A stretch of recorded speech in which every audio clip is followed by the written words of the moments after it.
with my sea bag at my side and my final set of orders in my hand. Then I opened my eyes and I looked at the pier, and there was a 212 tied up port side 2.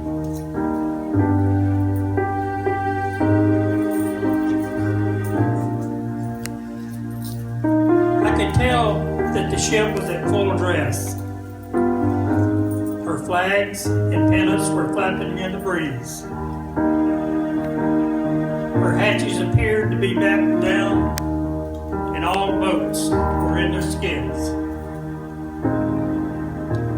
Then as I stood on the pier, I noticed the haze gray that it was painted. It had such a high gloss to it. I'd never seen it with a high gloss. It was as if you had mixed 50% of varnish with a haze gray. Then I noticed the water line. It was one of the straightest water lines I had ever seen on a ship. It was even straighter than Mary Sue and her side cleaners would do every time when the ship would visit Hong Kong. Then I noticed the mooring lines. They looked like brand new mooring lines. They were so white they looked as if they had been bleached out. And every mooring line was neatly frapped. But then I noticed there's not even rat guards on the mooring lines. So I just thought, well, just maybe there must not be any rats in heaven. But the time had come that I needed to go aboard ship. So with the sea bag on my shoulder and my final set of orders in my hand, I proceeded up the accommodation ladder. And as I reached the top of the accommodation ladder, I stepped on the upper platform. And I turned aft. And I rendered honors to Old Glory on the fantail. Then down deep in my voice, I bellowed out, "Request permission to come aboard, sir. Reporting aboard for duty." And I heard this all familiar voice. "Permission granted." I goes aboard. And do you know who that was? It was the old First Lieutenant and Navigator, Lieutenant Commander Dale Bussell. He said, "Folks, come over here. I want you to meet some of these folks." And I looked at the junior officer of the deck. It was none other than Fred Eastep. And I looked and I saw our old buddy. It was the messenger of the watch, Mike Phillips. Then the duty master at arms was Boatswain Mate Whittington. And the boatswain mate of the watch, everybody's buddy from New York City, Joe Barbarino. So Mr. Bussell says, "Come on down, there's some more folks that you need to meet."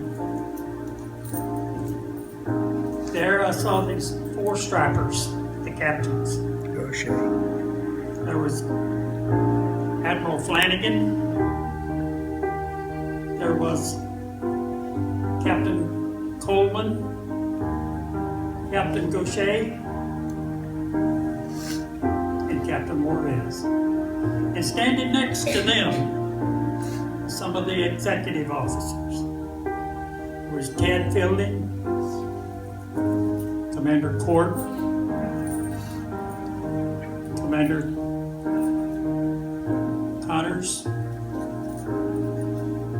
Then standing next to him was the old supply officer, Lieutenant Commander Castleberry.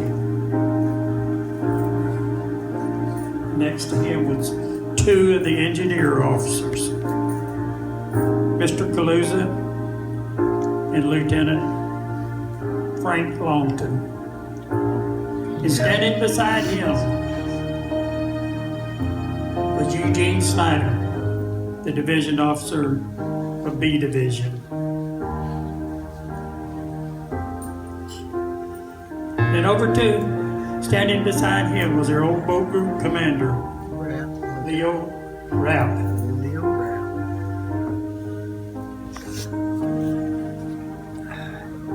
And there was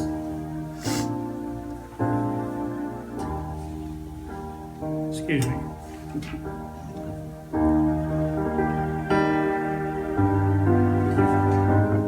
Besides Leo Rapp stood Frank Crichton, Father Courtney, Robert Gay, Ralph Hebert. There was Henry Bell, Tom Tomchak, Bernard Westerfield, Aldo Sanchez. There was Ken Rawls and our old buddy Skippy Clark and Joe Llewellyn. Then I said, Mr. Bustle, I said, who do you expect up here in the next 40 to 50 years? And he handed me a ledger with names written in gold. And I began to look down at these names. I looked there, and there was Lee Cox, Russ McDonald, Tom Gamble, Duncan Rolls, Fernando Medina, Gene Pato, Tom Parks, Larry Terracino, Terry Gino. There was Dennis Beers, Howard Goss, Joel Johns, Bill Miller. It was good to see all these folks again. And there was Mr. Dick Rose. And there was Admiral Wessler, Tony Batten, Keith Marlette, Jim Sandstrom, Frank Shank, Bob McRoberts, Steve Spahn. There was Bill Forbes. Then there was Archie Moore. And I said, whoa. I said, that's me. And that's when I woke up. And I'm sorry that I did.